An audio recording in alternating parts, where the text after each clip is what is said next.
Ramai pesakit saya datang dengan masalah yang sama. Bila saya periksa, rupanya punca utama adalah hausnya rawan sendi. Dalam lutut kita, ada satu lapisan rawan yang licin fungsinya untuk elak geseran masa kita bergerak.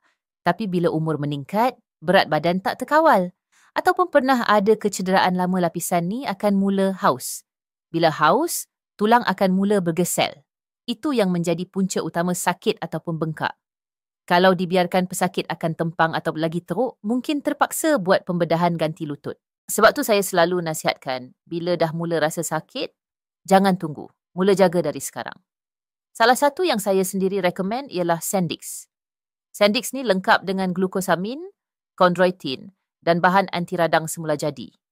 Ia bantu lindungi dan sokong rawan sendi, kurangkan rasa sakit dan kekakuan, dan bantu kekalkan fleksibiliti lutut.